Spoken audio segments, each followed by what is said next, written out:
A gente pode fazer as preces, daí a gente vai fazer a prática do vídeo 6, que é o último vídeo. E a Flori terminou de transcrever todos os ensinamentos do Lama, já subi lá na pasta do Dropbox, cujo link está na descrição do grupo. Super! É impressionantemente chique. Chique. Mas se alguém não achar o caminho, assim, só perguntar. Beleza? Gê, nesse vídeo 6, ele vai fazer um preâmbulozinho para meditação, que é bem legal, assim, sabe? De uns 8 minutos. Aí, medita. Beleza. A gente faz as preces do mesmo jeito, e daí assiste o preâmbulo e faz a prática, certo? Então, vou desligar o som de todo mundo.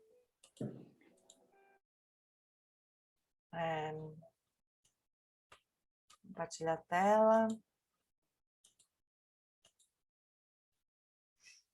Então, vamos lá. No Buda, no Dharma e na Sangha, eu tomo refúgio até atingir a iluminação. Pelo mérito que eu criar, praticando a generosidade e assim por diante, possa eu atingir o estado búdico para benefício de todos os seres. Sangye Chodan Sochi Chonam La Janchu Bardo Dagni Kapsuchi Daki Jinso Jipe Sonanchi Drola Penchi Sangye Drupasha Sangye Chodan Sochi Chonam La Janchu Bardo Dagni Kapsuchi Dagi Jinso Jipe Sonam Ki Drola Penchi Sangye Drupasha.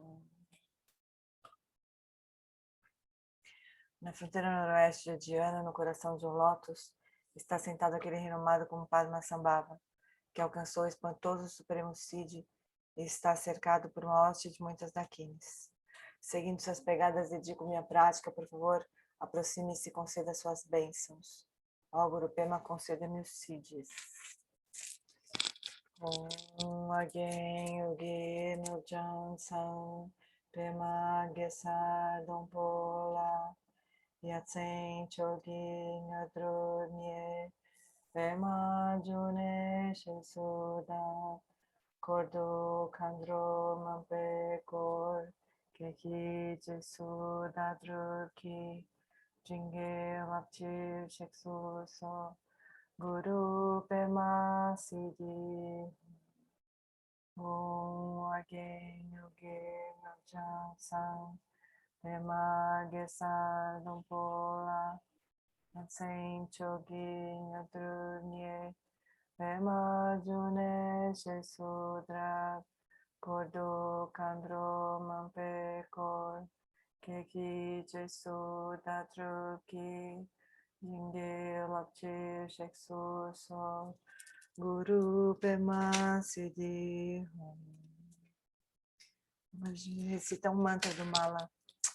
Um mala do mantra do Guru. Om Ahum Vajraguru Pema Siddhi Hum. Om Vajraguru Pema Siddhi Hum.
Om Ahum Vajra Guru Pema Siddhi Hum.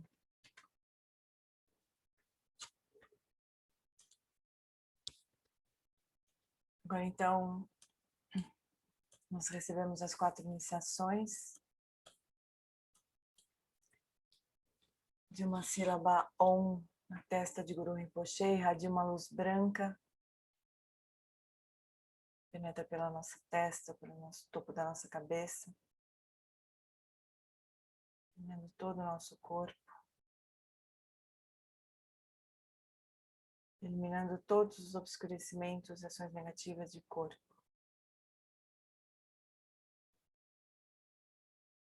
Uma sílaba A vermelha na garganta de Guru Rinpoche, irradia uma luz vermelha, penetra a nossa garganta, permeia todo o nosso ser e purifica todas as ações negativas de fala.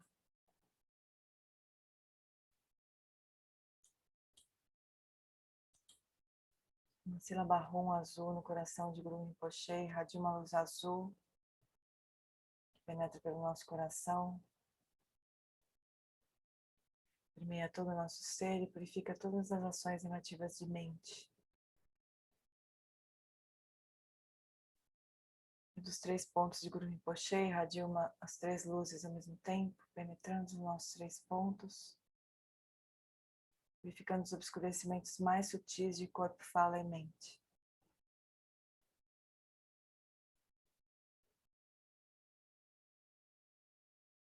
Guru Rinpoche então passa para o topo da nossa cabeça, se dissolve em luz, penetra o nosso canal central,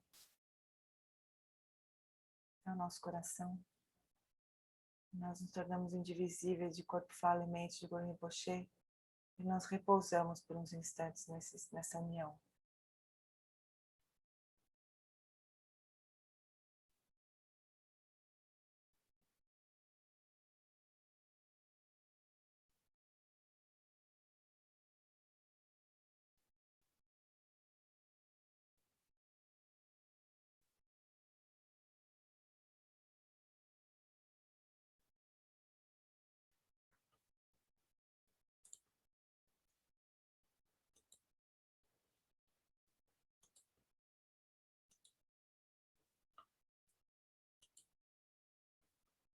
Agora,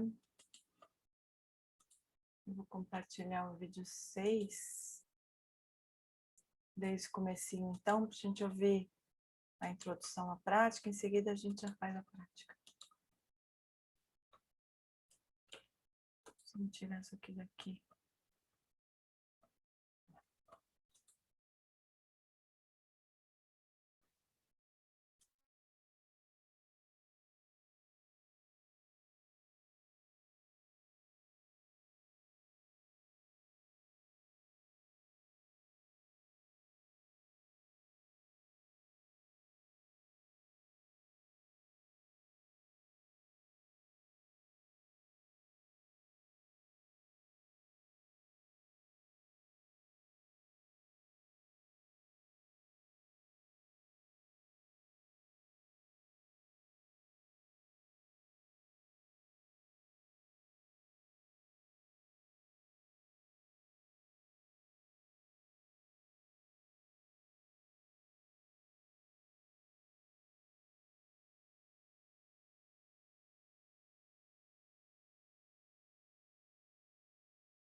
Pera, desculpa, gente.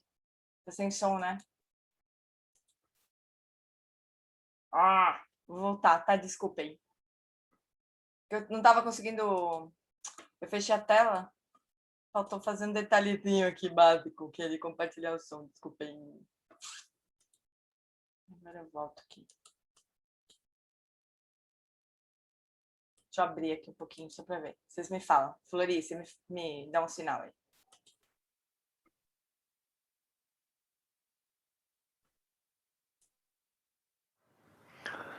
Hola.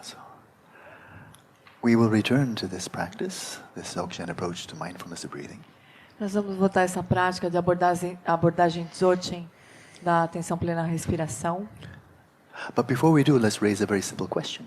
Mas antes disso, vamos levantar uma questão bem simples. When we're just sitting there doing almost nothing, are we practicing Dharma?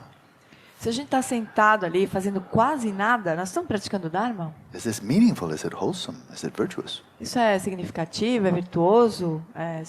Tem algum significado? Maybe, maybe not. Talvez sim, talvez não. It depends overwhelmingly on one thing. Depende muito de uma única coisa. What? Motivation. Motivation. Motivação. If you didn't get the right answer, you're fired. Se não desse a resposta certa, um desulamo. If your motivation, the reason you're doing it, that which inspires you to do it, sustains you in the practice, if that's bodhicitta, then this is a bodhisattva activity. Então, se a motivação que sustenta você na prática, se a intenção que você traz para a prática é bodhicitta, então é uma ação de um bodhisattva. If you're doing this simply for stress reduction, which is not bad, but if you're doing it for stress reduction, or you just want to rest, or you kind of like it, it's okay, but it's not dharma. Se você está fazendo a prática só para reduzir o estresse, para dar uma relaxada, ou só porque você gosta um pouquinho, tudo bem, mas não é dharma. But there's something more. Mas tem uma coisa a mais. And that is every time we engage in grasping, grasping to the self, the reification, the grasping to self, grasping to anything else, grasping to the dualism between subject and object, every time we're engaging in grasping of any kind, we're doing something, and what we are doing is perpetuating samsara without end. Todas as vezes em que a gente se fixa ao eu aqui, se fixa todo o resto, qualquer outra coisa, toda vez que a gente se fixa nessa visão dualista das coisas, a gente está fazendo alguma coisa. E o que a gente está fazendo é perpetuando o samsara. So the path of Dzogchen is primarily a path of not doing. Então, o caminho do Dzogchen é principalmente um caminho de não fazer nada, de não fazer. Not grasping. De não se fixar. Or at least the path is grasping less and less and less until zero. Ou pelo menos é um caminho de se fixar menos e menos e menos até que zero. There's some wonderful surprise E ali involved in this path. E nesse caminho tem uma surpresa maravilhosa que nos espera. When you sustain this quality of awareness and you're simply aware of the sensations of the breath without grasping, without identifying with, and you simply allow this in this mindfully present way, allow the breathing to flow effortlessly. There's a nice surprise.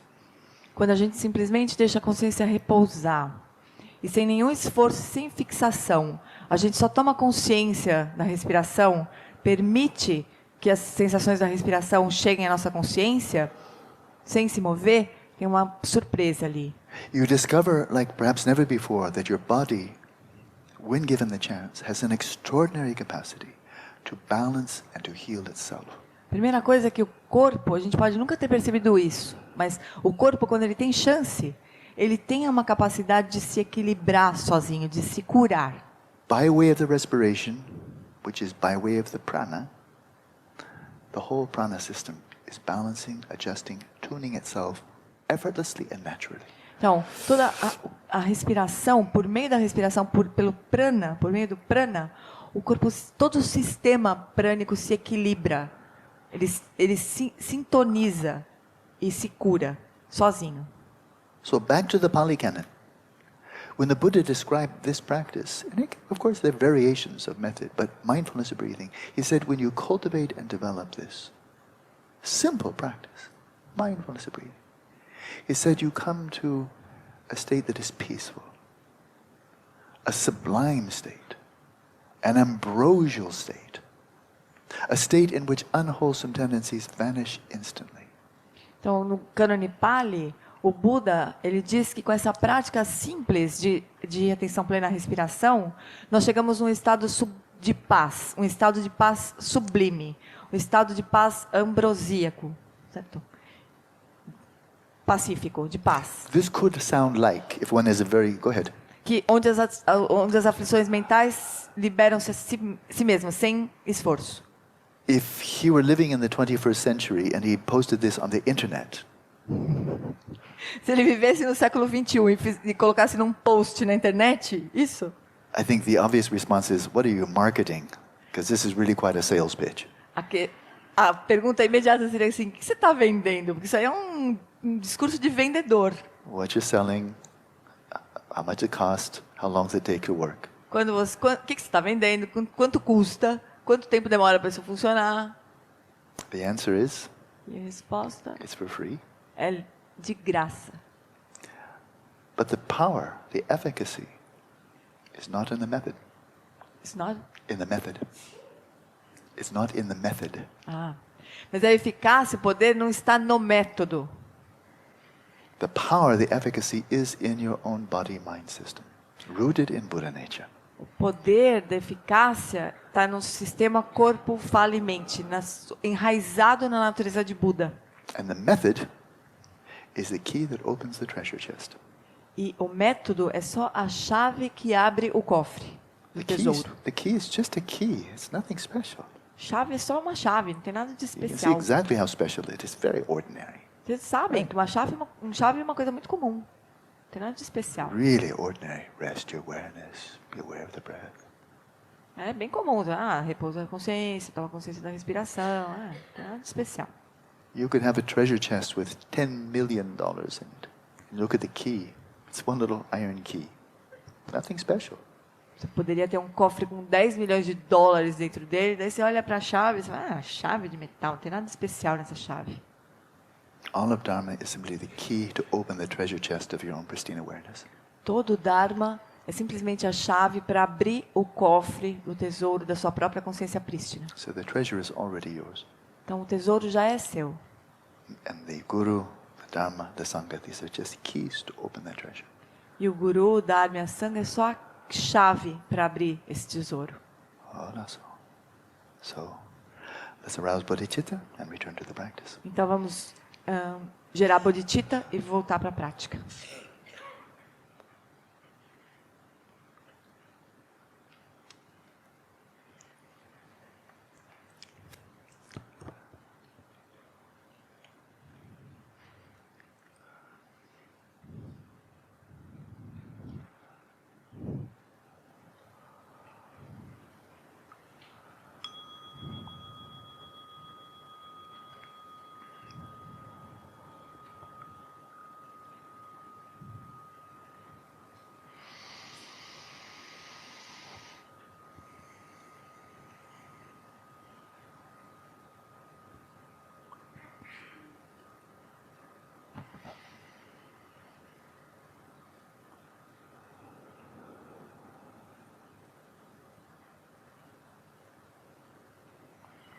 Settle your body, speech and mind in the natural state. Estabeleça o corpo, a fala e a mente em seus estados naturais.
Apart from the movement of the respiration, let your body be still like a mountain.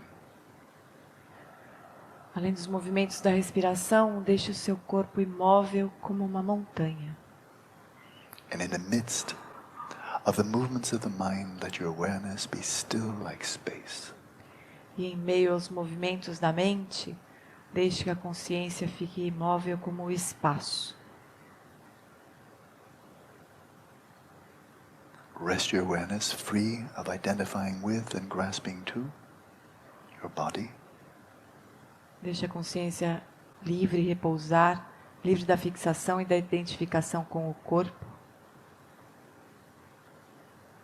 Free of identifying with and grasping to your mind. Livre da identificação e da fixação à mente.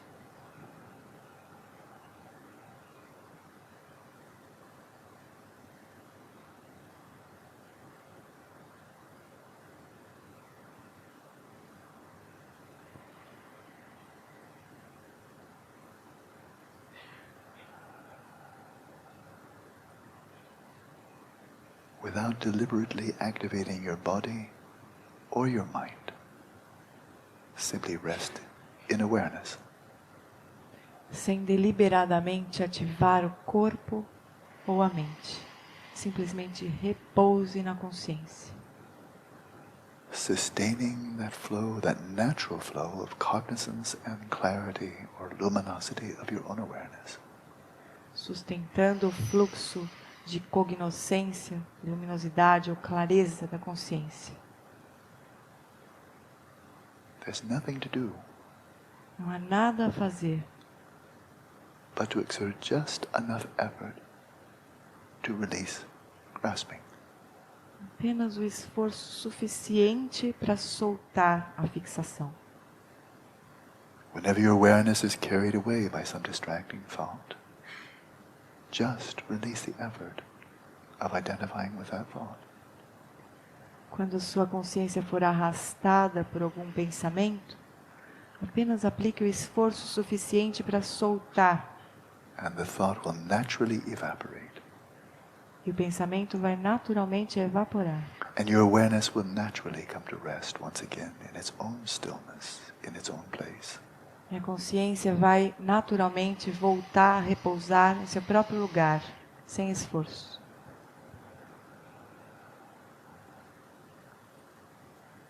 That is a place of natural stillness and effortless clarity. E esse é um lugar de quietude e de clareza natural.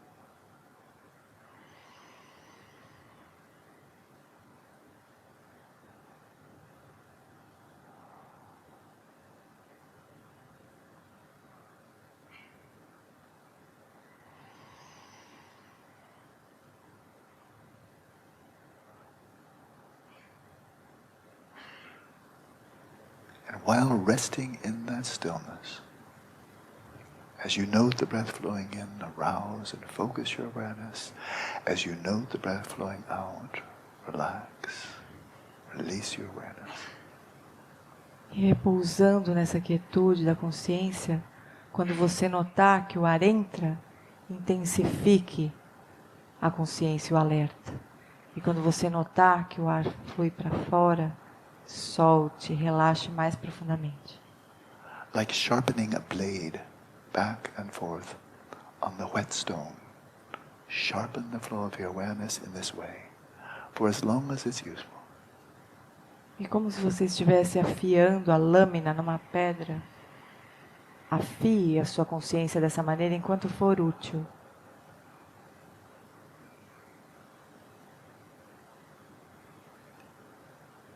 But when you can sustain this flow of clear cognizance without the oscillation, then release that oscillation. Mas quando você for capaz de sustentar esse fluxo de consciência sem essa oscilação, então abandone a oscilação. And simply rest in the stillness of your awareness E apenas repouse na quietude da consciência. Peripherally aware, effortlessly aware of the rhythm of your respiration. Com uma consciência periférica e sem esforço do ritmo da respiração. And let's continue practicing now in silence. E agora nós seguimos a prática em silêncio.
Tá sem som, Gê.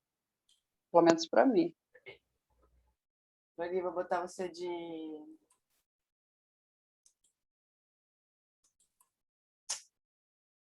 Beleza. Quando eu vou pôr, muda de lugar. Pronto, amorei. Adorei. E aí?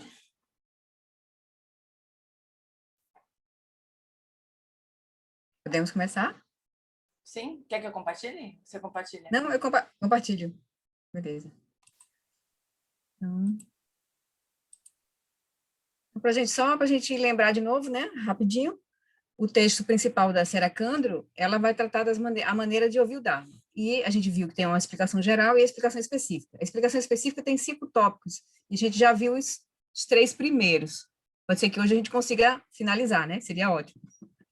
Então, o primeiro tópico é o cultivo de reverência e devoção pelo Guru. O segundo, o cultivo de amor e afeto por seus irmãos e companheiros espirituais.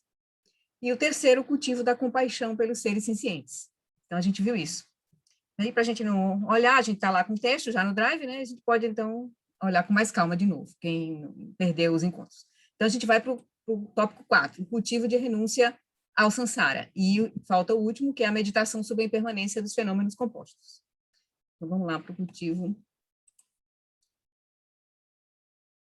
Vou pegar o texto agora, o texto com os comentários do Lama. Pronto, então... O Lama vai começar esse quarto tópico, né, dos 5, da explicação específica de como ouvir o Dharma, que é o cultivo da renúncia, e ele sempre gosta de usar essa expressão, espírito de emergência, com respeito ao samsara. Então, ele já começa explicando aqui. Ele vai dizer, traduzo renúncia como o espírito de emergência. Não sei se mais alguém utiliza essa terminologia. Renúncia não está errado, mas também não está completamente correto. Se você é viciado em cigarro e você renuncia ao cigarro, está certo. Mas talvez você substitua por cocaína. Então, não é suficiente apenas você se livrar de algo que é negativo, mas você precisa ir em direção a algo que é positivo, que é bom. Assim, renúncia é bom, pois é você se afastar, se desiludir com o que sustenta o samsara. Mas isso não necessariamente implica que você tenha uma boa direção. Aí ele gosta de usar, então, esse espírito de emergência, né? De buscar uma outra direção, né? Então, ele vai dizer, eu li em Sartre e Camões, e eu acho que eles tiveram um insight muito profundo sobre a natureza do samsara, que era um saco, né? No sentido de a gente não tinha saída, mas eles não tinham nenhuma outra direção. Eles viram a ausência de objetivo no samsara, na nossa vida comum, mas eles não tinham uma visão, uma outra direção. Aí continuar vivendo desse jeito, como eles viram, né? A coisa mais corajosa que alguém pode fazer é ser forte e não se matar. A pessoa pode se tornar simplesmente cínica se ela só tem essa perspectiva, né? De achar que isso não tem sentido. Tem muita gente cínica por aí e pensam, o mundo inteiro é um saco, igualmente. Então, a pessoa se torna apenas um reclamão. Isso não é renúncia. Então, Nenjung, não sei como é que se escreve, mas eu botei assim, né? Em tibetano, né? Significa emergir definitivamente. E a pessoa que adota esse espírito de emergência emerge definitivamente do samsara e se coloca na direção do nirvana, com a visão do fim do sofrimento e da felicidade imutável. Então, a pessoa vê as duas coisas, vê o fim do sofrimento e a felicidade imutável. Vê a natureza ilusória de samsara, quer dizer, vê a possibilidade do fim do sofrimento e a felicidade imutável. Então, assim, ela tem uma bem-aventurança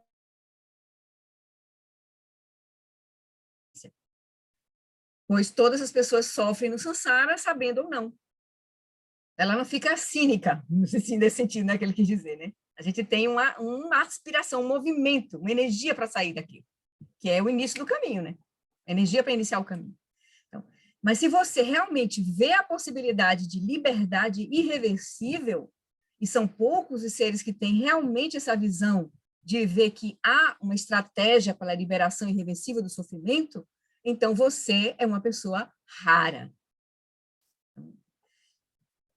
Fazer surgir em nós esse espírito de emergência é raro e precioso. E eu agora gostaria de voltar ao tema de ver os seres como os nossos pais, que foi, né, o tema anterior, pois as pessoas, em geral, têm uma relação muito problemática com os seus pais.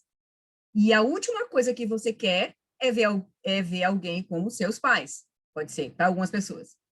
Por exemplo, se eu vou ter que gerar compaixão pelos seres, como se fossem meus pais, aí isso pode ser um problema também. Ele vai lembrar um pouco disso aqui para a gente. Né? Aí ele vai dizer,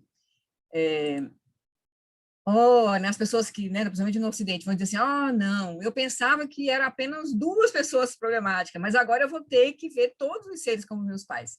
Agora o mundo todo vai estar contra mim. Então, a pessoa pode gerar esse desconforto, pensando assim, né, nos seres. Aí ele vai dizer, se, por enquanto, esse não for um pensamento muito útil, de ver os seres todos como nossos pais, então adote a visão encorajada por Shantideva.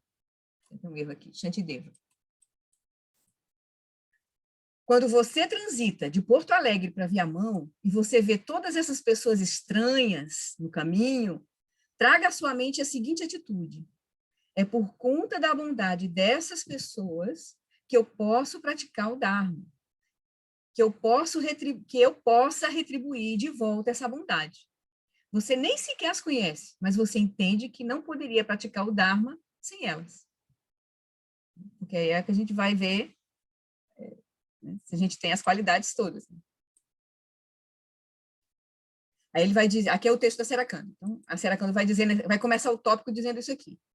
Onde quer que nós nasçamos no Sansara, seja em locais elevados, em locais profundos ou intermediários, isto nunca transcende a natureza do sofrimento, uma manifestação de miséria em constante mudança e um círculo vicioso de dor. Aí o Lama vai dizer, essa é uma observação válida do ponto de vista de um Vidyadhara, como era a Serakandra, ver tudo como sofrimento. Quando ouvimos sobre as chamadas 4 nobres verdades, pelo menos nas 2 primeiras, não tem nada de nobre. Sofrimento, karma, kleshas, não tem nada de nobre ali. Mas, na verdade, elas são as características da realidade percebida pelos árias. Que é a primeira nobre verdade, a verdade do sofrimento e das causas do sofrimento. Um ária é uma pessoa que teve a realização direta do nirvana. E uma vez que alguém tem esse insight direto como um ária, então ela vê esse mundo, essa realidade nossa, né? Ela vê que ela é 100% sofrimento provocado por karma e klesha. Você vê que existe um caminho, uma possibilidade de liberdade, pois você conhece o caminho, pois você já chegou lá, você é um área, já teve essa visão, e aí por isso que você pode dizer as 2 primeiras nobres verdades, porque você viu isso, a possibilidade a natureza profunda do sofrimento, que a gente nem imagina, né, que a felicidade seja sofrimento, e a felicidade condicionada, né, e ver que tem uma causa, tem uma saída. Aí ele vai dizer, mas essas, então, não são verdades nobres, elas são as verdades vistas por um ária, que é um ser nobre, que já atravessou, né? Já viu. Aí o texto da Serakanda vai voltar, e ela diz, refletindo sobre como as atividades do Sansara são destituídas de essência, aí o Lama diz que significa que elas não têm sentido, tome a decisão, aí aqui é uma meditação sugerida pela Serakanda. A decisão é, eu renunciarei a todas as atividades desta vida. Amigos, e me dedicarei unicamente à prática do sublime Dharma. Com essa firme intenção, você deveria ir desacompanhado para um local isolado e solitário e deixar sua própria prática permear sua vida por inteiro. Aí a gente, né, ele sabe que isso é um problema para a gente, né? Aí ele vai falar um pouquinho.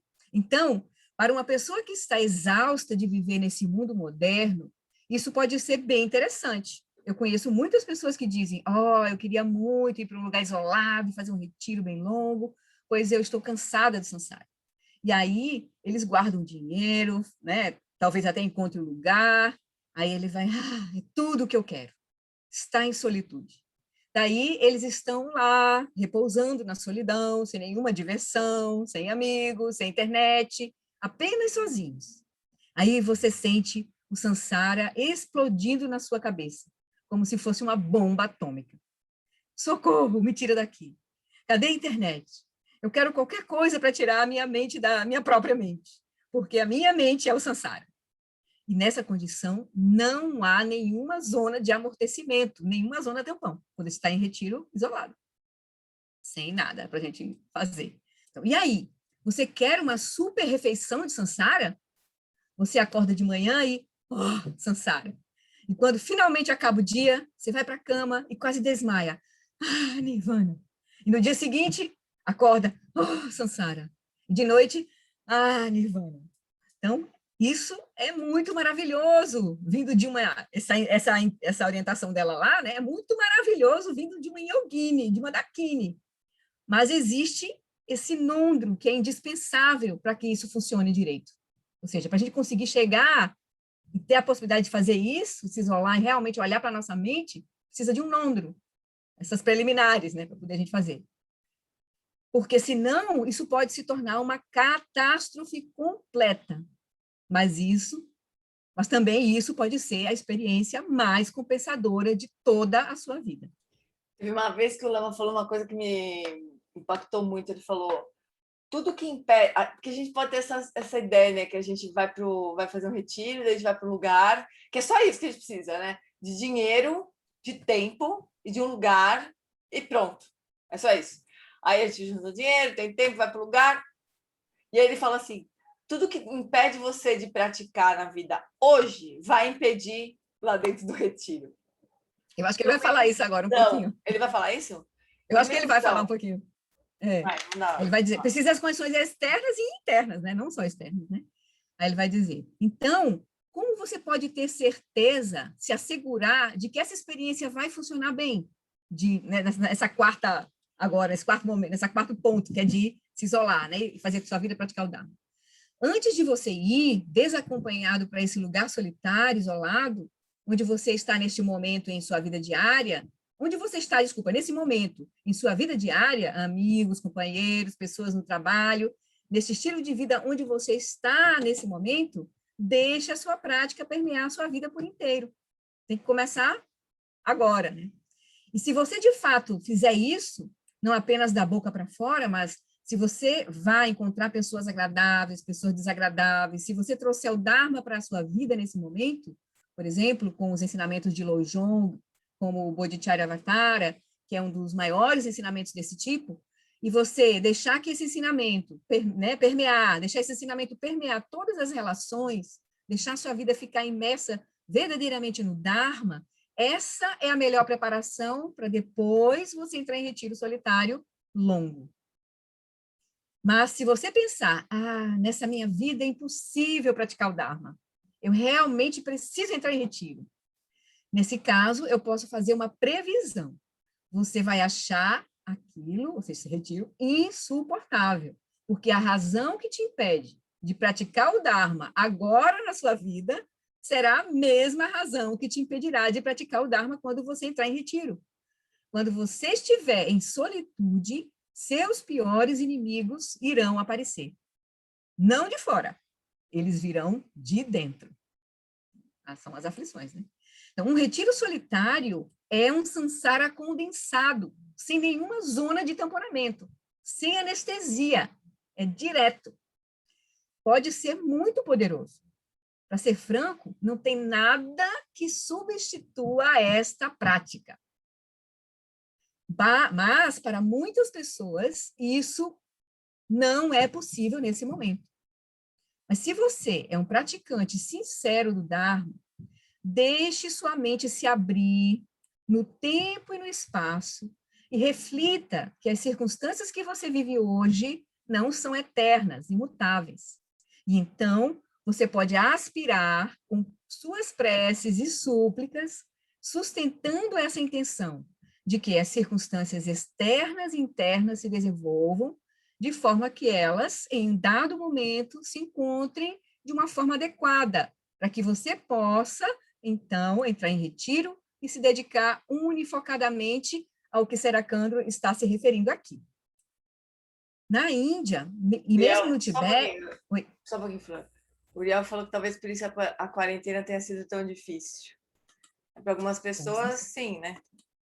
Tirando toda a desgraceira que foi a quarentena, que não foi só isso, né? Teve muito sofrimento. Quando a gente para, a gente vai encontrar nossa mente, nossas aflições mentais, né? A gente não vai ter as distrações usuais de sair, vender, se animar, fazer festa, não sei o quê, para se distrair das aflições. Né? Então... A gente uma fala assim, eu acho engraçado que tem gente que acha que fazer retiro é fuga, né? Aí ela fala assim, queria saber para onde que você consegue fugir quando você está no alto de uma montanha sozinha e com ninguém, sem telefone, sem televisão, você vai fugir para onde exatamente, né? Você só tá você lá, você e sua mente. Você não tem para onde fugir, né? Você entra dentro, é como ele disse agora, né? Você entra dentro do fogo. É uma coisa condensada, né?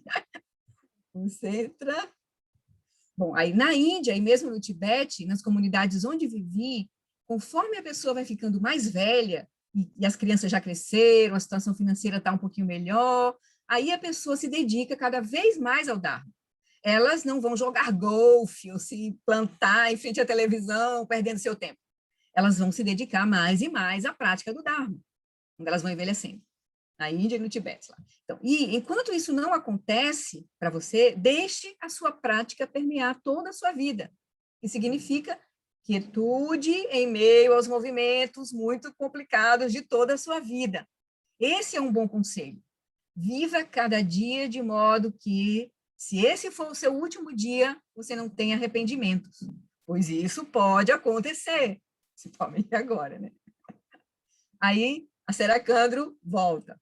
Caso contrário, né, se você não puder ir para né, se isolar e fazer o retiro, caso contrário, se você tiver apego àqueles que estão perto de você, com os quais você se identifica, e aversão pelos que estão distantes, enquanto anseia e se agarra a coisas como comida, roupas e prazeres, como se fossem uma cidade de Gandharvas, sua prática o levará a renascimentos elevados e inferiores, sem sequer um momento de felicidade, mas apenas sofrimento. O grande Orgen, que é Padmasambhava, declarou: aqui no Sansara, nunca há felicidade suficiente para preencher a ponta de uma agulha. Até mesmo uma leve felicidade é o sofrimento da mudança. Então, o Lama diz, né? Então, mesmo quando um pouquinho de felicidade surge, qual é a nossa resposta habitual? Apego. Então, você já sabe, aquilo não vai funcionar direito. Isso pode parecer que é uma felicidade leve, mas, na verdade, é o oposto. Da perspectiva de quem está vivendo no Sansara, temos dias bons e ruins. Mas, da perspectiva de Padmasambhava, que está repousando em Rigpa, nada se parece, nem remotamente, com a bem-aventurança de quem repousa na consciência primordial. E aqui, precisamos entender que Rigpa não é uma coisa que vamos conquistar em algum momento futuro, pois ela já está presente agora, neste momento. E é como se fôssemos herdeiros de uma fortuna enorme, mas que não sabemos onde está a chave do cofre. Deixa eu só comentar essa prática que a gente... Oi. Desculpa, Flor. Sim, diz. Deixa eu só comentar uma coisinha que o Gage Pende falou, né, nessa quinta-feira, que eu nunca tinha escutado dessa maneira. O fato de a gente considerar a felicidade mundana, né, como felicidade, achar que isso vai dar certo, é uma falta de compreensão na lei do karma. Eu nunca tinha escutado desse jeito. Porque toda felicidade mundana, ela está contaminada pelo apego, né? Portanto, não é uma causa de felicidade. Qualquer coisa que esteja contaminada por uma aflição mental vai resultar no quê?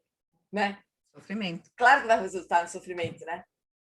Por causa do apego. Quer dizer, eu já tinha escutado, óbvio, a gente sempre escuta que a felicidade mundana se dá por causa do apego e tal, e que depois a gente perde, né? E por isso é o sofrimento. Mas eu nunca tinha ouvido isso, que é falta de compreensão da lei do karma. Achar que a felicidade mundana vai funcionar. Né? Porque é uma causa contaminada com uma aflição que só pode dar ruim. Né? Achei bem legal. Massa. Pois bem. Aí, então, ele vai dizer que, né, que Rigpa, quando a gente está repousando em Rigpa, que da perspectiva de Padma Sambhava, que ele disse aquilo lá acima, tudo, a menor felicidade é sofrimento, né? É porque essa felicidade de Rigpa, ela é incondicionada, não está maculada pelo apego, né? Não está maculada pelo apego. Não tem nenhuma e alguém buscando algo, né? Fora de si, assim, né? Nenhum eu se reificando, nem reificando a coisa, né?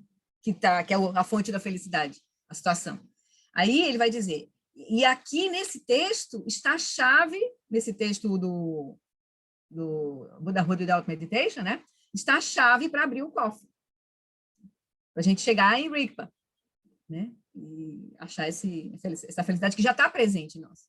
Então ele vai, a Sarah Kadru vai dizer, por conseguinte, é importante que você tenha uma certeza definitiva de que as atividades do samsara são desprovidas de essência e que você busque unicamente pela essência, o sublime Dharma.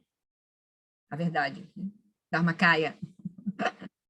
É legal quando ele fala em Dharma, agora estou me referindo a Dharmakaya, né? Que é a nossa natureza, a natureza da nossa própria mente. Né? Então, esse é o Lama diz, né? Esse é o ato de maior bondade amorosa que você pode praticar para com você mesmo. Se você realmente se ama, não faça nada que não seja o Dharma. Transforme todas as atividades mundanas em Dharma. Ir para o trabalho, consertar o carro, cozinhar, etc. Transforma tudo em Dharma. Nade no Dharma, como um peixe fluindo na corrente do Dharma. E daí, se você morrer hoje à noite, ou daqui a uns 50 anos, você não vai ter nenhum arrependimento. Aí, termina esse tópico. A gente vai para o último. Oi, Denise? Hoje o Lama Santen estava falando sobre a questão do caminho, né? E aí ele falou se a gente pode conhecer o Dharma, a gente pode praticar o Dharma, mas se a gente não faz a conexão com a Mãe Dharmata, que a gente não chega até o final do caminho, que em algum momento a gente vai esmorecer, que a gente vai se extinguir a motivação, né? Aí eu fiquei pensando nessa conexão com a Mãe Dharmata, como é no sutil, né, Gê?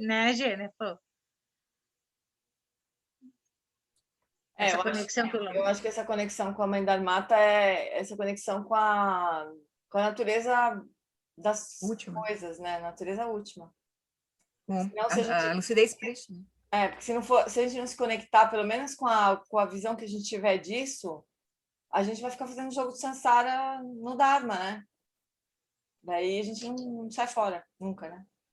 E por isso a importância que o Lama dá da gente fazer essa prática de acessar a consciência agora, né? Repousar na quietude da consciência agora, né? Como ele diz, né? No raio de Rigpa, né?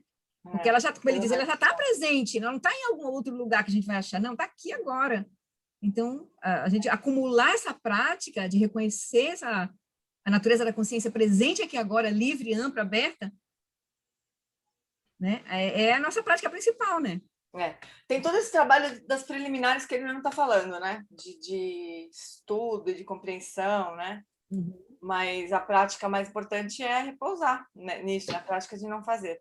A Lu pediu para explicar de novo um pouco essa história da relação entre felicidade, apego, aflição e karma.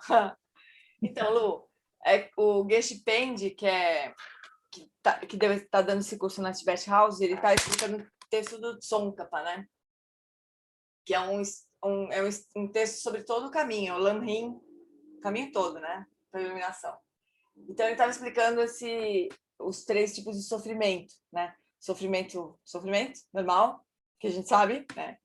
Tipo, ficar doente com Covid, tá bom, morreu, tá bom, sofreu, a gente vê que é sofrimento. Mas aquilo que a gente chama de felicidade mundana, felicidade hedônica, que vem dos prazeres mundanos, né? Do apego e tudo mais, a causa dessa felicidade é o apego. Então, é uma aflição da mente. O apego é uma aflição mental, não é uma qualidade incomensurável, né? Não é amor, compaixão, apego, é uma aflição da mente, perturba a mente. Então, qualquer experiência que tenha o apego como causa, como é o tipo de felicidade que a gente tem no Sansara, é uma é uma condição, é uma causa contaminada já pela aflição da mente. Não tem como dar um resultado fora do samsara, né? Então, assim, ele brinca lá, se você planta maçã, você nunca vai colher banana, né? Então, se você planta aflição mental, você nunca vai colher iluminação, né? Você vai colher mais aflição mental, sofrimento, né? Você não vai colher felicidade, né? Última, assim, né? Do ponto de vista último. Então, isso a gente deveria entender a lei do karma desse jeito, né? Mas eu nunca pensei nisso, nunca tinha pensado nisso. Desse jeito, né?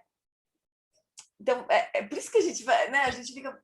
Bom, eu faço essas coisas porque eu tenho que traduzir, né? Mas... Porque eu traduzo, então eu faço esses cursos e participo desses ensinamentos por isso, né? Principalmente. Mas daí a gente vai entendendo de outras maneiras, que também é importante, né? Também é muito importante a gente entender de outras maneiras, né? Para poder internalizar essa visão também, né? Gê, Oi, posso fazer uma pergunta de iniciante? fala, Lu. Todo mundo é Ó, você estava falando das aflições mentais, sim, a relação com a felicidade, e ali dá um saltinho para o karma, que se você puder esclarecer um pouquinho para mim. Então, a lei do karma é isso, né? Se você tem uma determinada causa, você vai colher um determinado resultado. Então, se você tem uma causa que é uma aflição, você vai colher sofrimento. Você não vai colher felicidade genuína ou lucidez ou, né? qualquer outro resultado fora do samsara. É perpetuação do samsara. Então, essa é a coisa do karma, a lei do karma. A lei do karma é Sim, né? Você tem uma causa, sim. você vai colher um resultado. Se você tiver sempre as mesmas causas, você vai colher sempre o mesmo tipo de resultado, né? Então, o que a gente Sim. chama de felicidade, para o Buda, é sofrimento da mudança, que é chamado. Esse segundo tipo de sofrimento da mudança. Porque aquilo vai mudar, né? Aquele apego, aquela condição, como é condicionado, aquilo vai ruir em algum momento. E isso vai ser sofrimento, né? Então, isso a gente entende, essa dinâmica eu sempre entendi, assim, tudo bem, eu me apego a alguma coisa, e se a minha felicidade depende disso, a hora que aquilo ruir, eu sofro, né? Mas eu nunca tinha entendido por esse prisma do karma, né? De obviamente, se você planta uma semente contaminada por apego, que é uma aflição da mente, você vai colher sofrimento, né? Óbvio. Mas é aquilo que eu tinha pensado desse jeito. Entendeu, Lulu?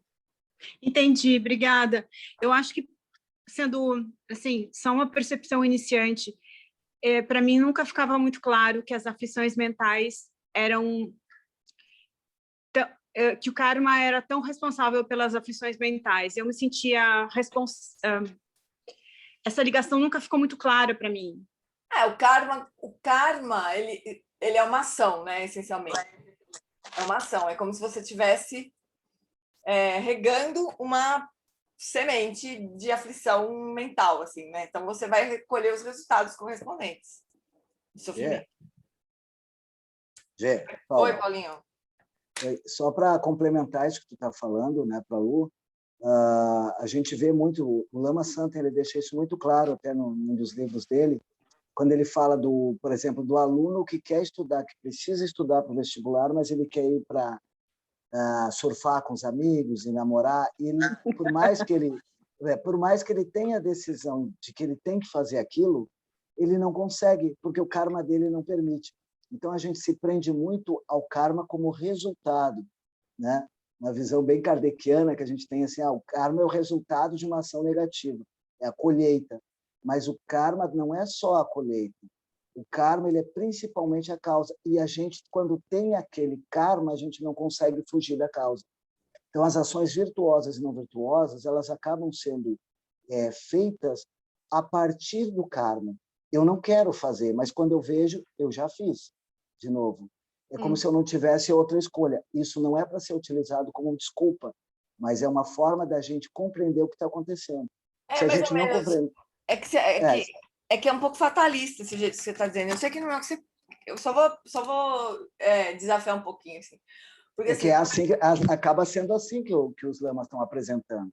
Quando a gente vai olhar, tanto o Lama Santen, O próprio Lama Wallace, na hora que você olha, que você vai lendo direitinho, você vê que é dessa forma que acontece. Mas não é uma coisa assim que você não vai poder mudar. Para isso tem os bodhisattvas, para isso que a gente vai precisar de ajuda para mudar. Porque é como se você fosse alcoólatra. Imagina o seguinte, você é alcoólatra, você não sabe que você é alcoólatra. Você acha que você bebe porque você sai com os amigos, porque é legal, porque você vai dar todas as desculpas. Mas a causa em si você não sabe qual é.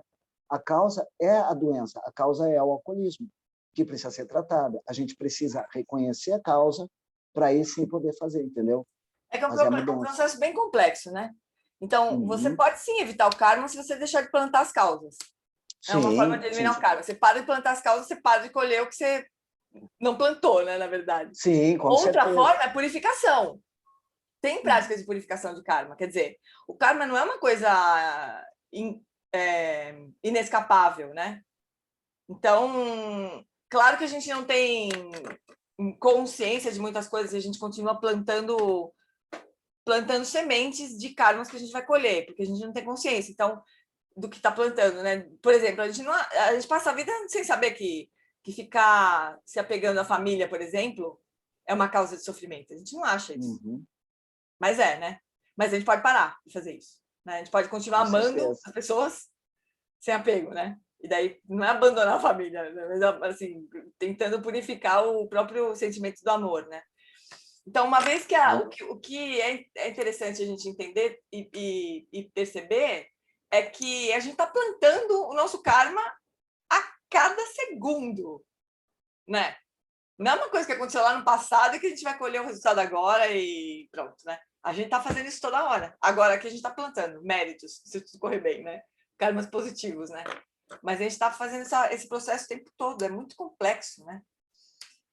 Muito complexo. Mas é bom, é uma boa notícia a gente saber que a gente pode plantar novas sementes. Foi uma pergunta da Lívia para o Geshe Payne, inclusive, sobre purificação, que eu gostei dela ter perguntado, porque o Geshe Payne falou meio assim, aí a Lívia falou assim, você pode dar uma prática para a gente agora, assim, rapidinho?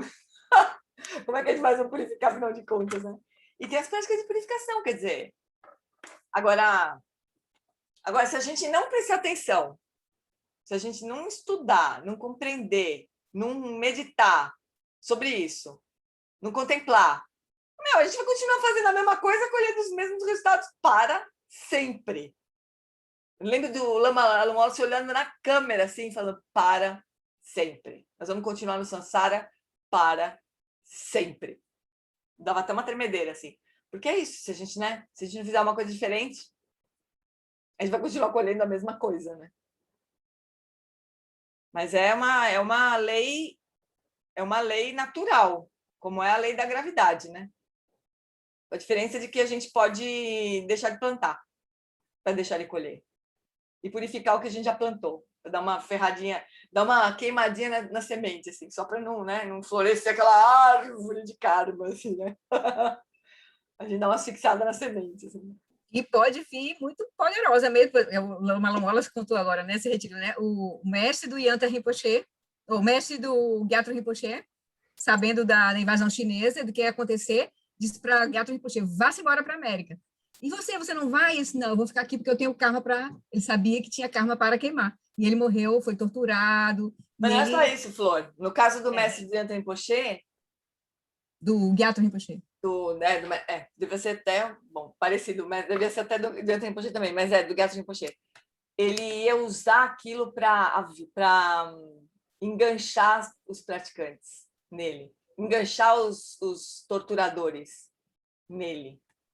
Isso, cada vez que o Alan Wallace ele começa a contar, eu já começo a chorar, assim, porque eu já sei o que vem.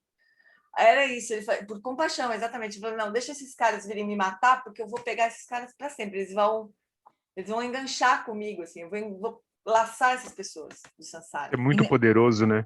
Isso é muito lindo, cara. Nossa, muito impressionante. Mas num dos vídeos agora, desse retiro agora, ele falou isso, ele falou que ele sabia que ele tinha um karma, o karma dele era para ele ficar. O Alan Wallace foi bem claro nisso, assim, ele sabia que tinha um karma para ficar. Mas em outros momentos ele contou essa história mais completa, né? Eu não tô conseguindo acompanhar, eu tô indo meio por demandas, assim. O que eu tenho que fazer do retiro eu faço e E o resto eu vou fazer quando eu É puder. maravilhoso, Eu não vi ainda. maravilhoso. Assim, é maravilhoso. Eu estou parando, Maravilhoso, é. ficar olhando Mas, as meditações. infelizmente...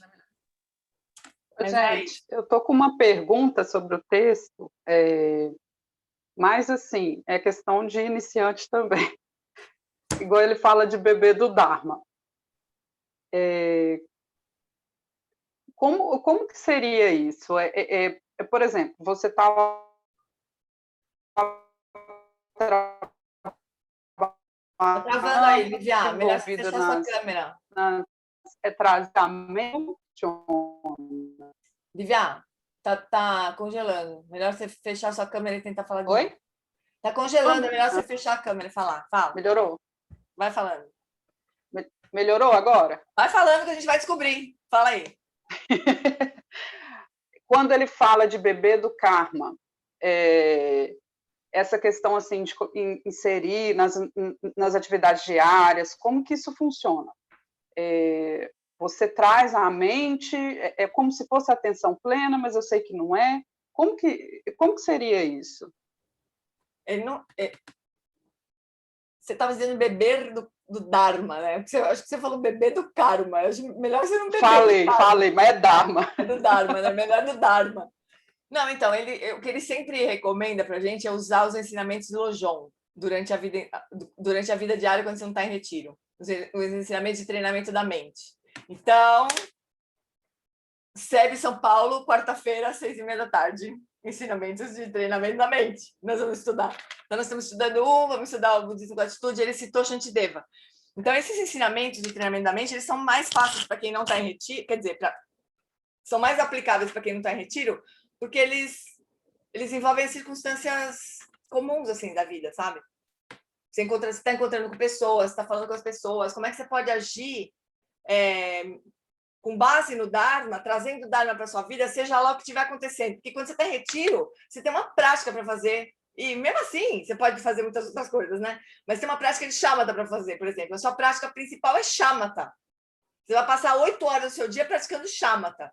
Então, a coisa é um pouco mais definida, né? Quando você não está em retiro, você tem que trabalhar, você tem que fazer suas coisas, né? O que você faz? Você adia para sempre a sua prática do Dharma? Até um dia que você vai morrer? Ou, se você tiver sorte, fazer um pouco de retiro antes, né? Então, ele fala que a gente não deve fazer isso. Que a gente deve trazer o Dharma para a nossa vida neste momento. Usar os ensinamentos sobre treinamento da mente. A Lana está falando dos 8 versos, que também é treinamento da mente. Todos os ensinamentos sobre treinamento da mente. Para eles poderem ir aplicando. Mesmo os ensinamentos que o Geshe Pende deu, são práticas que a gente pode fazer aonde a gente está, agora. E vai ser mais fácil de fazer agora do que em retiro. Tem um vídeo muito legal que chama... um filme que chama Sansara. Tem dois filmes chamados Sansara. Um que é só de imagens, é lindo de morrer, mas é só de imagens. E outro que é a história de um monge, né? Que vai para um retiro, faz um retiro 3 anos, 3 meses, 3 dias, 3 horas, 6 minutos, 3 segundos lá, sai, e não vou já dar um spoiler assim, ele mete o pé na jaca outra vez, né? Porque ele foi lá, botou todas as aflições mentais para dormir durante os 3 anos, sai de lá e enfia o pé na jaca de novo. Por quê? Porque não fez a lição de casa, né? Então, muitas vezes, essa fase da nossa vida que a gente não pode entrar em retiro é super importante para a gente ir purificando os nossos karmas, para quando a gente vai no retiro, a gente não se perturbar tanto. Se é que a gente vai ter tempo de entrar em retiro alguma vez na vida, né? Então, mesmo que a gente não entre, a gente já está praticando. Não tem sentido a gente dizer, vou deixar para praticar o Dharma quando eu puder entrar em retiro, porque isso é uma mentira. Não vai acontecer. Se a gente não fizer nada agora, é isso que o Lama falou nesse retiro, e falou muitas vezes. Se a gente o que nos impede de praticar hoje vai impedir a gente de praticar no retiro também. É uma ilusão a gente achar que só porque a gente está num lugar maravilhoso sem nada para fazer, a gente vai praticar. Não vai. Se a gente não praticar agora, do jeito que der, não assim. Eu não estou dizendo que assim, se a gente não praticar 8 horas de shamatha por dia agora, porque eu, por exemplo, não consigo de jeito nenhum, não tenho esse tempo de 8 horas, né, para praticar. Agora, se não estaria em retiro, se eu tivesse, estaria em retiro, eu não daria na minha casa, né? Mas não é isso, mas praticar Lojong, praticar a bodhicitta, cultivar a bodhicitta, praticar shamatha também, né? Não só. Fazer o nondro, práticas que vão... 6 perfeições. 6 perfeições. Então, assim, tem muita coisa para fazer hoje, na vida da gente hoje, do jeito que ela tá. E é isso que o Lama sempre fala. Abandone todos os apegos aos assuntos desta vida e deixe que a sua mente se transforme no Dharma. Essa instrução que ele sempre me deu nos momentos em que eu me desesperava e achava que eu não podia... ai, que coitada de mim, desgraçada, que não posso entrar em retiro, o que eu vou fazer da minha vida? Era sempre esse ensinamento, que é o ensinamento do Dom Tempa, que era um discípulo de Atisha. Então é isso, amiga, é isso que nós estamos fazendo, né? Esse estudo do budismo com atitude é pelo CEBSP? Sim. É pelo... Ainda não começou, a gente está estudando um outro texto de treinamento da mente também, super legal e mais curto. E depois nós vamos estudar o budismo com atitude, que é o livro do Lama sobre o ensinamento do Atisha, o treinamento da mente em 7 pontos. Mas todos esses ensinamentos, como ele falou aqui do Shantideva, né? Todos esses ensinamentos de Lojong, eles vêm do Shantideva, que o Darcy muitas vezes postou e que está agora na descrição do nosso grupo, né? Drive. O Caminho do Bodhisattva. Todos eles derivam desse ensinamento de Shantideva. E esses dias eu estava... A gente já falou, né, sobre o ensinamento de Shantideva, né? Não vamos tomar muito tempo, mas é incrível, assim, é uma história muito, muito incrível e os ensinamentos deles são muito, muito importantes, assim, para nós, especialmente para nós, que não estamos em retiro, sabe? Muito, muito importantes. Todos esses ensinamentos de Lojong e de Lamrim também. Eu estou dando esses nomes porque são classes de ensinamentos diferentes, né? Então, Lojong são esses ensinamentos que derivam de Shantideva. Mas os ensinamentos do Tsongkhapa, que o Geshe Pei está dando lá, também são muito importantes, porque eles são um caminho gradual, assim. Então, lá, os ensinamentos do Tsongkhapa também não começam assim, ó, você que está em retiro, então você faça práticas de shamatha, isso e aquilo. Não, ele começa, ó, então, sabe? Você tá aí, né? Então, você está sofrendo, tem a lei do karma, tem permanência, faça meditação sobre a morte, coisas que a gente tem que fazer antes de entrar em retiro, de um jeito ou de outro. Isso dá para a gente fazer agora, entende? Esse é o ponto. A gente não pode esperar, pessoal, deixar para chegar o momento em que a gente vai poder fazer retiro, porque talvez esse momento não chegue. E a gente está perdendo um tempão aqui. E se chegar, a gente não vai aproveitar, se a gente não fizer nada antes. Essa que é a mensagem do Lama, né? Gê, só para dizer bem rapidinho, para comentar uma coisa que veio na minha mente sobre o mestre do Gyatro, coisa de um grande bodhisattva mesmo, né? Daqueles que descem para o inferno, literalmente, para resgatar os seres. Né? Exatamente, ele ia morrer, né? Ele sabia... tem essa história que a Florides, que o Lama comentou agora de novo, é porque ele sabia que ele ia ser morto, né? Ele podia fugir, né? Mas ele sabia que ele tinha essa conexão com as pessoas que iam matá-lo. E ele não queria perder essa oportunidade, porque seria uma forma de eles se conectarem a ele, como puta bodhisattva que era, né? Nossa, tem uma história que, pelo amor de Deus. Quem mais tinha aberto o microfone? Não, eu falei que um dos motivos de eu ter vindo para cá, para Gonçalves, foi esse. E aqui, 24 horas por dia, sacando a mente, olhando para a mente, observando. Maravilhoso. Você pode observar em São Paulo também, porque ela também estava aqui, né, Darcy? Só vai para Darcy Gonçalves. Tô brincando. Aqui é mais fácil, né? Eu sei, eu tô brincando. Claro, é como se fosse um retiro. Se a gente puder, né, se a gente puder adequar a nossa vida para ter poder praticar mais, é ótimo, mas não precisa. Quer dizer, precisa entender, né? Não é, a gente pode praticar onde estiver. Essa que é a questão. E aí, vamos terminar o texto? Vamos lá. Bora. Último tópico. Bom, então, e agora, mas que é o principal, a meditação sobre a impermanência dos fenômenos compostos. Aí, fenômeno composto, o Lama começa falando, né? Fenômeno composto, vocês estão ouvindo? Não, né? Sim. Fenômeno composto é qualquer coisa que surge a partir de causas e condições. E voltando ao cânone Pali, o Buda disse que todos os aspectos da realidade que alguém experiencia ou os tipos de meditação que alguém pratica aquele que tem o maior impacto sobre a visão de mundo de um praticante, como se fosse um meteoro ou uma pegada de elefante, é essa meditação sobre a impermanência dos fenômenos compostos. Mas o insight profundo sobre a vacuidade nem sempre tem o mesmo impacto para todas as pessoas. Por exemplo, o insight sobre a vacuidade poderia levar uma determinada pessoa ao niilismo, a pensar que, então, nada importa. Ou, né, qual é a razão das coisas? Tudo desaparece mesmo.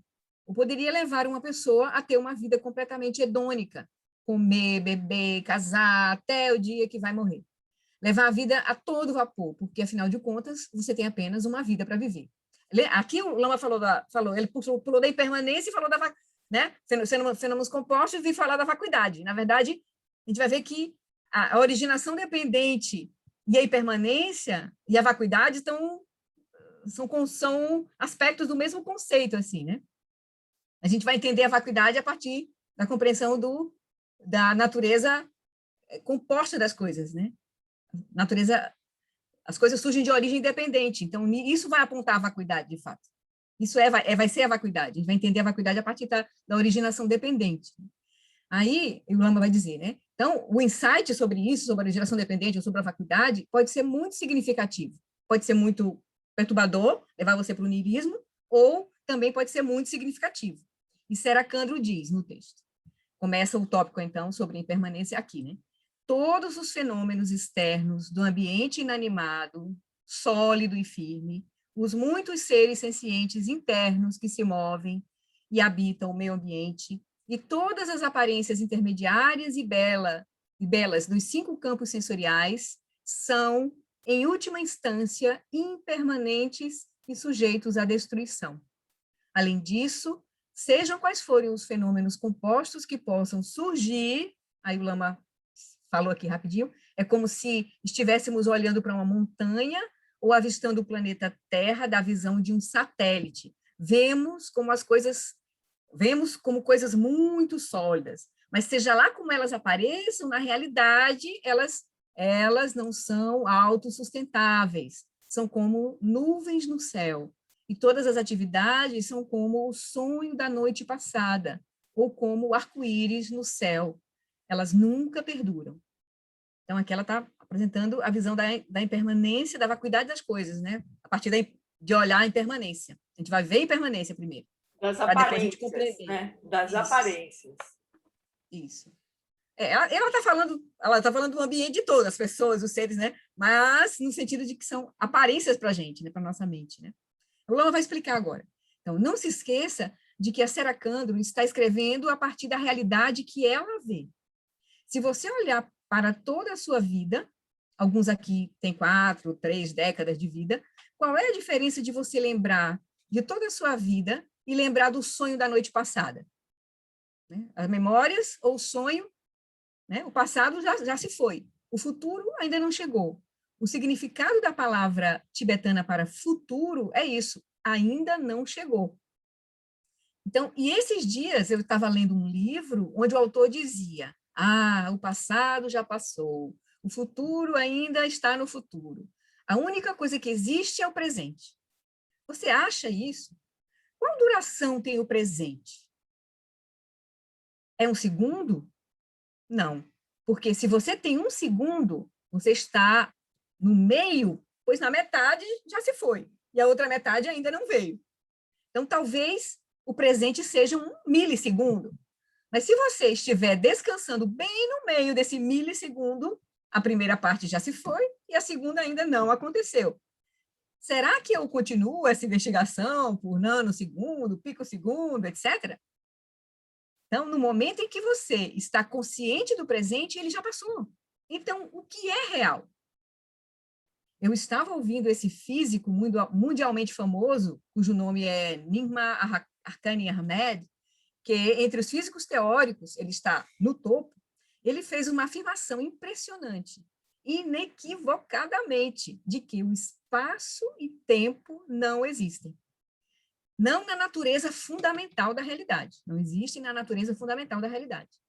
Existe alguma coisa, obviamente, lá fora, objetivamente lá fora, é a pergunta que a gente, né, que a gente faz, né? Os físicos também fazem, os cientistas. Então, hoje em dia, as evidências científicas são claras. Não existe espaço-tempo. Ele é, assim, não existe inerentemente. Ele é derivado, relativo, mas não está realmente presente. Isso é bem interessante. E vem puramente da física. É lá o Nima Arkani Armev falando. Não é madhyamika. Não tem caminho do meio aqui, não tem budismo. Ele disse isso, e ele disse que isso, criou um problemão para nós físicos. Porque a física trata daquilo que acontece no espaço e no tempo. E se realmente não existe o espaço-tempo, sobre o que mesmo a física está se referindo? E ele disse, o físico lá, isso é um problema realmente sério, e para o qual eles ainda não têm resposta. Aí o Seracandro continua. Portanto, medite continuamente sobre a morte e a impermanência, e com o pensamento, a morte está chegando, até que você elimine essa sensação de medo, sem preguiça ou procrastinação, conduza sua vida e prática espiritual à culminância. Aí o Lama vai falar. Outro dia eu li um livro escrito por 2 cientistas famosos, um biólogo e um físico, onde eles apresentam evidências científicas, sem nenhum traço religioso, de que a vida e a consciência são absolutamente fundamentais e que todo o universo inanimado surge para o benefício da vida e da consciência, para apoiar a vida e a consciência, e não o contrário, de que a vida e a consciência são apenas subprodutos acidentais. Ele vai explicar aqui, né, como foi que a própria ciência se estruturou, né, a partir da física, depois vem a química, depois vem a biologia, mas depois vem a consciência, né? Ao contrário, aí esses dois cientistas, esse biólogo, esse físico, isso aqui é o contrário. A vida e a consciência são absolutamente fundamentais.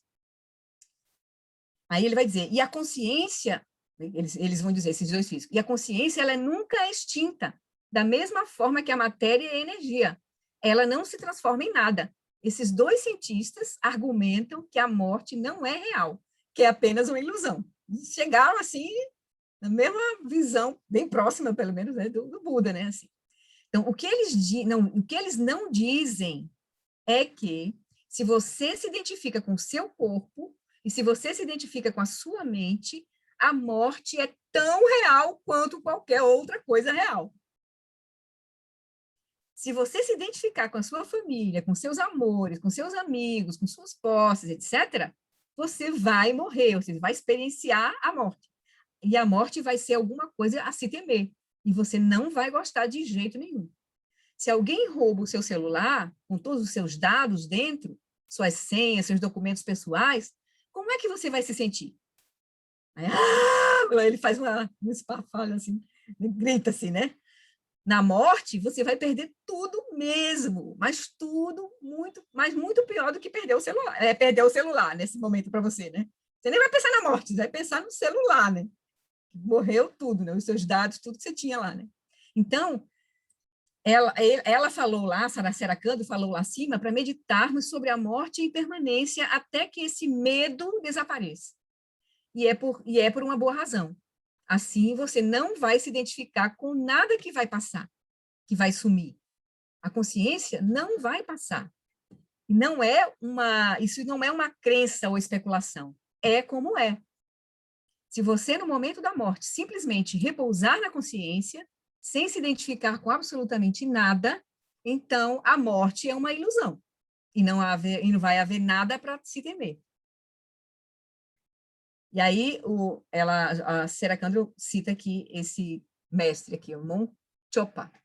Ele comenta, as experiências daqueles em quem a consciência da morte não surgiu são como a névoa do outono. A nobreza daqueles em quem a consciência da morte não surgiu é como a da consorte de um rei. E a coragem daqueles em quem a consciência da morte não surgiu é como o gelo no verão. Tudo é frágil, né? Essas experiências todas, sem a consciência da morte são passageiras. Então, portanto, a impermanência é uma força motivadora para o Dharma, aquilo que leva você em direção ao Dharma, e não apenas porque você está cansado do samsara.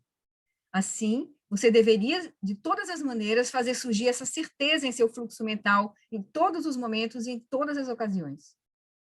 Você leva essa visão com você da impermanência de todas as coisas, né, em todas as situações. Então, todas as situações da impermanência e da morte. Você leva essa certeza para poder se liberar desse medo. Abandone sua terra natal, vá para outra região, ignore as dificuldades, deixe seu corpo e sua força vital serem objetos de abuso, viva alegremente, ele vai explicar isso, viva alegremente tendo uma caverna como sua casa, aqui fosse uma síntese, né? Deixe os animais selvagens serem seus companheiros, confie seu coração ao Guru e ao Dharma e conduza sua vida e prática espiritual à culminância. Esse é o ponto precioso e sublime. Aí o Lama fala, né? Por alguma razão compreensível, se por alguma razão compreensível isso não for prático nesse momento para você, então abandone o apego à sua terra natal. Abandone, não a terra natal, abandone o apego à terra natal. Abandone o apego ao seu corpo. Abandone o apego às pessoas que estão à sua volta. E daí, pode ser que em algum momento você chegue ao ponto de praticar como ela diz. Seja qual for, aí Serakando vai continuar, seja qual for o tipo de prática que adote, com objetos meditativos pertencentes aos estágios da geração e da completitude, ou seja, do Vajrayana, os 5 tópicos acima mencionados são indispensáveis. Então, ela aqui está ressaltando, está dando a chave, dizendo quais são as práticas preliminares indispensáveis para o Vajrayana em geral, e especificamente para este texto, Estado Búdico sem Meditação, em uma página. Ela faz uma síntese aqui, nesse finalzinho. Então, ela vai dizer, né, eles são o que há de mais importante para a prática, como um tesouro essencial para todos os praticantes do Dharma. Cada um de vocês deveria definitivamente guardá-los no coração. Aí o Lama vai dizer, Dudjom Limpa, em seu texto Dharma Tolo de um idiota coberto de barro e penas, que eu ensinei aqui, ele diz exatamente a mesma coisa. Essas preliminares indispensáveis para a gente entrar, né? Então, não tenha dúvida. Com certeza, a Serakandro fala com autoridade sobre os ensinamentos do Dzogchen, especialmente os ensinamentos de Dudjom Limpa. Então, essas são as práticas preliminares verdadeiras, e você continua praticando até que você as aperfeiçoa. Isso conclui a explicação dos estágios a serem discutidos. Esta síntese dos ensinamentos raiz sobre os estágios do Dharma foi apresentada para benefício de Dewa Doje, que foi quem pediu os ensinamentos para Serakandro. Possa haver virtude.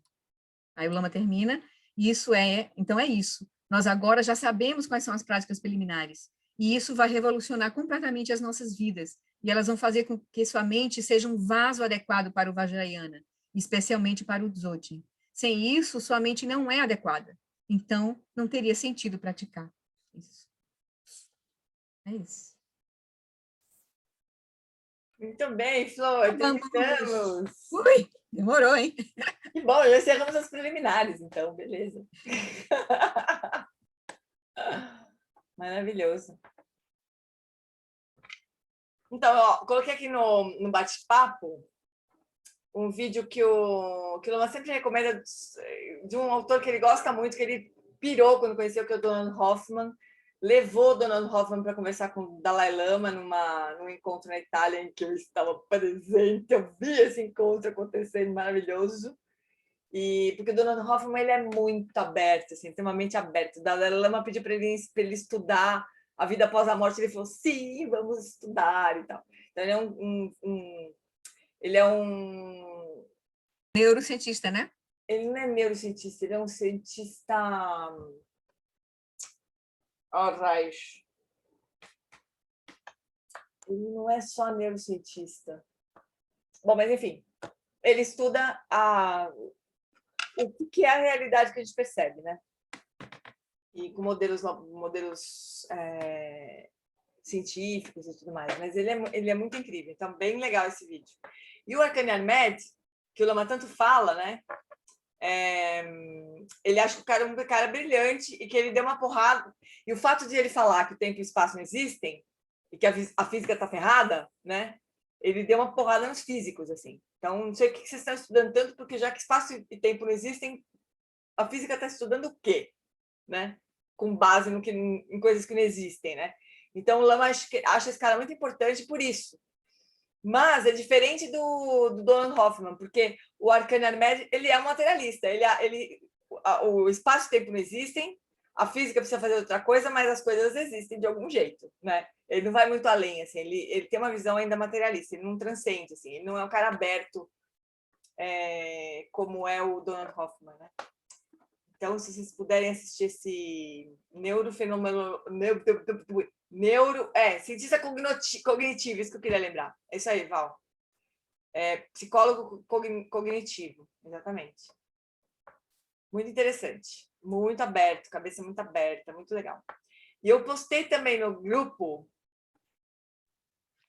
Gê, eu vi um livro dele que ele faz análise de cenários, ele faz projeções. Ele faz projeções, ele fala no vídeo também sobre isso. Bem legal. Ele faz projeções, não é com... Tem modelos de estudo, né? Modelos científicos de estudo. Modelos de análise de cenário. Muito legal.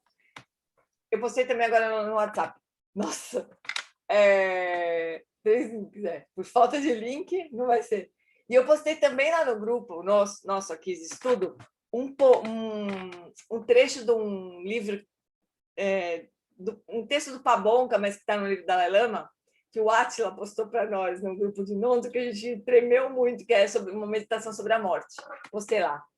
Maravilhoso. Então, meditação sobre a morte é uma preliminar, pessoal. Se a gente não fizer isso, cara, a gente vai achar que a gente tem todo o tempo do mundo para praticar, todo o tempo do mundo que vai dar tudo certo. A gente pode continuar jogando o tempo fora e tudo mais. Não tem jeito. Fala aí, Uriel. Diga-lhe. Oi, boa noite. Eu queria perguntar, acho que um pouquinho da pergunta que estava no chat da Nina em relação ao espaço. Uhum. Eu tento entender um pouquinho isso, por exemplo, jogando uma relativizada, né? Por exemplo, sei lá, para um formigueiro, né? Pode ser um dilúvio, para a gente só foi um copo d'água. Mas acho que é uma noção um pouco diferente, né? Que existe só um espaço. Eu acho que isso vem dessa tradição materialista, que tipo assim, estão todos os seres em só um espaço. E o pouco que eu entendi do Lama comentando que é como se cada ser surgisse no seu universo, mas ainda a minha compreensão ainda barra se esses seres estão surgindo no mesmo espaço ou não. Enfim, tentando entender isso. No nível último, sim, né? No espaço básico dos fenômenos. Mas que não tem nada a ver com o espaço físico, é isso que o Lama está dizendo. Não existe o tempo e o espaço físico, né? A experiência que a gente tem de espaço físico é uma experiência de espaço. Isso é muito louco. Eu lembro que uma vez a coisa mais chocante para mim foi assim, o Lama falou assim, você acha que você viajou do Brasil até a Itália para fazer retiro. Mas, na verdade, o que aconteceu foi uma série de aparências surgindo e desaparecendo no seu substrato. Eu falei, custou caro. Custou caro essa série de aparências surgindo e desaparecendo no meu substrato, né? Mas também é uma aparência de dinheiro sendo pago por uma viagem. E no extrato também, né? No extrato, também é uma aparência extrato, né? Agora não dá para falar isso para o gerente do banco, quer dizer, tem uma realidade relativa que a gente não tem como negar. Mas a visão do Dzogchen, né? Essa visão que o Lama está dizendo, e aí está no estudo do Dharma Tolo, muito claramente ali, que a nossa experiência é essa. São aparências surgindo e desaparecendo o tempo todo. Conforme a gente caminha, por exemplo, né? A gente está caminhando, né? Tem uma série de imagens surgindo na nossa mente enquanto a gente caminha, sensações táteis de um pé pisando no chão, outro soltando no chão, e outro pisando, né? Tudo que a gente conhece do universo, a gente conhece por meio de aparências, incluindo o espaço, incluindo o tempo, né? Só que a nossa mente kármica humana não experiencia desse jeito. Nossa mente experiencia caminhando, um tempo né, que passa, com passado, futuro e presente. Então, é muito louco pensar isso, né? A gente não se vê construindo a realidade, né? A gente não se vê construindo o nosso corpo, construindo a nossa mente, construindo as nossas emoções, construindo... A gente não se vê fazendo isso.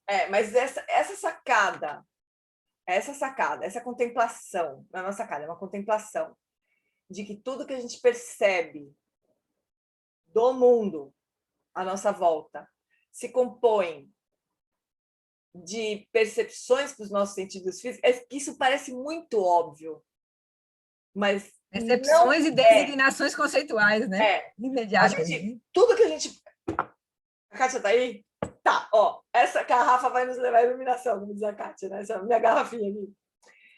Tudo que a gente conhece, é capaz de conhecer sobre esse objeto, é a imagem visual que a gente tem dele, a sensação tátil que a gente tem se bater, o som, se eu bater, por exemplo, se eu der uma lambida aqui tem um gosto X, tem uma história que eu conto na minha mente sobre essa garrafa, que eu roubei da minha irmã. Além disso, onde está a garrafa? Independente disso. Né? Mas aí, o que a gente faz? A gente pega todas essas aparências, a visão, a cor, junta tudo, chama de garrafa, e a Kátia já contou uma história, que é a garrafa que vai nos levar à iluminação, quer dizer, tudo isso é construído, mas a gente não vê isso aí. A gente vê uma garrafa, cor de Nem garrafa ela é. O dia que você perder a tampa, ela vai virar um vaso.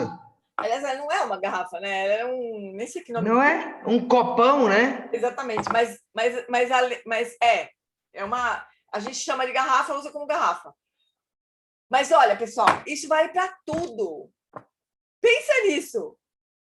Toda a nossa experiência de mundo é composta de aparências visuais, auditivas, gustativas, táteis, aparências, percepções. Todo o nosso mundo é composto disso. Inclusive o tempo, a sensação de passagem do tempo, inclusive o espaço. É muito louco contemplar isso daí, é muito louco. O Lama falava assim, agora você vai almoçar, né? Uma pergunta que a Olivia fez, por exemplo, né? Que a Lívia fez. Como é que faz para trazer o Dharma o tempo inteiro, né? Ele falava, bom, agora você vai almoçar, né? Então, para almoçar, a gente tinha que caminhar até por uma estradinha, sei lá, uns 10 minutos num puta de um sol, para poder almoçar e voltar na estradinha. Aí, então, você vai caminhar. Você vai ter a sensação que você está indo daqui até o refeitório. Mas, na verdade, é uma série de aparências surgindo e desaparecendo. Surgindo e desaparecendo, surgindo e desaparecendo. Cara, quando você faz isso, você dá um bug. Hoje são os agregados, né? Que faz a gente viver essa sensação, né? A gente chama de agregado, mas sente isso, ó. Imagens visuais, né? Que são as percepções, as aparências, né? A forma, na verdade, né? Forma no Sutra do Coração não é só forma, devia chamar aparência, a gente devia traduzir aquilo como aparência, sabe? Porque não é forma, só forma visual, é aparência, é forma, som, cheiro, sabor, blá, blá, todas as percepções dos 5 sentidos, né? Depois, os sentimentos, o que a gente tem, enfim, todos os agregados, mas pensando no primeiro passo aí das aparências, cara, é muito louco contemplar isso. Eu tenho a sensação que é como se a gente estivesse no filme do O Mundo de... Como é que chama? Show de Truman. Truman. No Show de Truman, que uma hora você vai furar o cenário, assim. Deve ser mais ou menos isso, atravessar para Ripa. Deve ser mais ou menos isso. Show, dissolver, né? A mente de ser cara, eu estava num cenário. Só que a diferença é que você vai atravessar o cenário e o seu corpo também vai ficar para trás, né? Tudo vai ficar para trás, não vai ser só o cenário. E você vai passar com o seu corpo para um outro cenário. Não, né? Vai ficar tudo para trás. É muito louco pensar e contemplar isso na nossa experiência.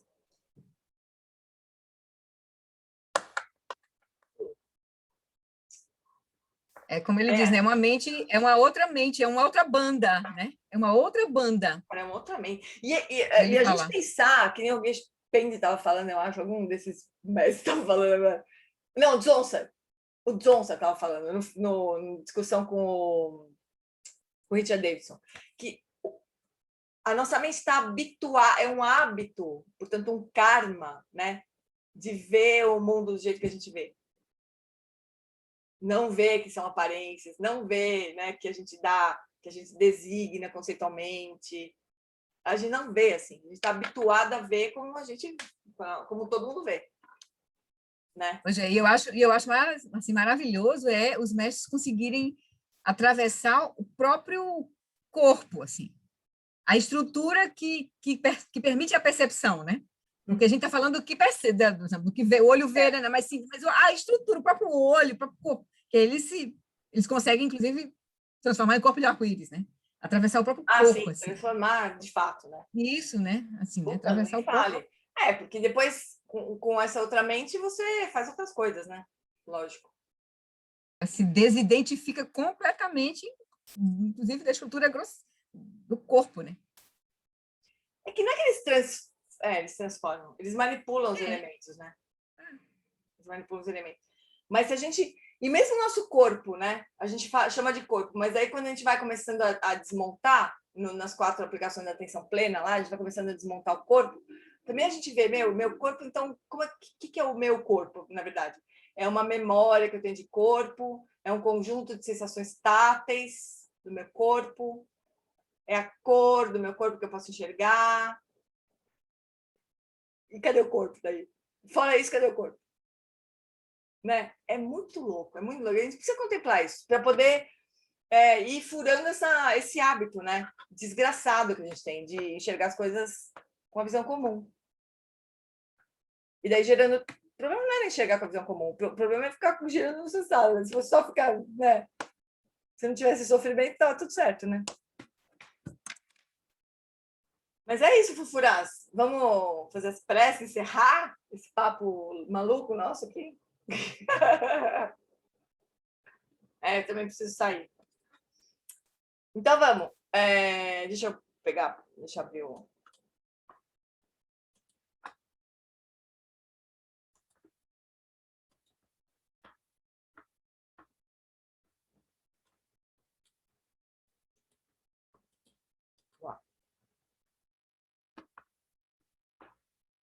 Então, prece longa vida ao lama. Tempatu andor je chanchen, da gil kansan zimpe makarai. Tenzin que bucha petempa, danze trinida shindo seu aze. Takodrola jampe charchen, Akya Zandra menantendo tsikya.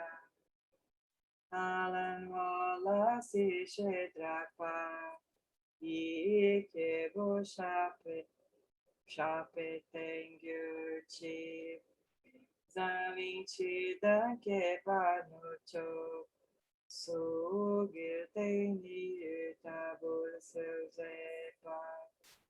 Opon ke kikutse zetin, Yedro contar pelando tripatse. O professor Shakyamuni, grande Vajradhara, aquele que sustenta os mistérios todos os dias, Padmasambhava, possam firmar os pés de lótus daqueles que sustentam os ensinamentos e fazer com que os feitos do Buda brilhem como o sol e a lua. Aquele que derrama uma grande chuva de amor sobre filhos de terras distantes e sustenta-os com o néctar dos ensinamentos do Buda, aquele limitadamente afortunado, grande ser conhecido como Alan Wallace, possa sua vida ser longa. Jambuvipa em geral, especialmente no Ocidente, você ilumina os ensinamentos dos Jinas como a luz do sol. Ó Mestre, possa sua longevidade e seus feitos ser muito extensos, e possa você guiar todos os seres no caminho da liberação. A extensiva tradição da transmissão de Padmasambhava é a escola da tradução antiga da grande perfeição. Do John Limpa, o sustentáculo desses ensinamentos de essência definitiva. Que seus profundos termas possam ser preservados pelo estudo e pela prática, para que não diminuam até o final da existência condicionada. Que a extensiva tradição do grande ordem se estenda como espaço e o esplendor dos tesouros espirituais que são sua atividade iluminada brilhe nas 10 direções. que os sinais da virtude irradiem-se até preencher os cantos longínquos da terra e os ensinamentos durem e floresçam. Emaho, Amitabha magnífico, Buda da luz infinita, com grandioso Senhor compassivo, Avalokitesvara à sua direita e Vajrapani à sua esquerda, cercado por uma assembleia de incontáveis Budas e Bodhisattvas. Nesse local maravilhoso de infinita alegria e felicidade, que é o reino celestial de Sukhavati, paraíso da bem-aventurança, quando chegar a minha hora de partir desta vida, possa eu seguir para lá sem qualquer outro nascimento intermediário. E ao renascer nesse lugar, possa eu ver Amitabha face a face. Que essa minha fervorosa prece de aspiração possa ser abençoada pelos Budas e Bodhisattvas das 10 direções, para que possa ser atendida sem o mais sutil obstáculo. Teyata Panchendriyaya Vabodhanaye Svaha. Para essa virtude possa eu rapidamente realizar o Lama Jodhyana e possa eu conduzir todos os seres sem exceção a esse estado de realização. Gewadi Didako Gelama Tripidnidro Atikamalupadei Salagopasho.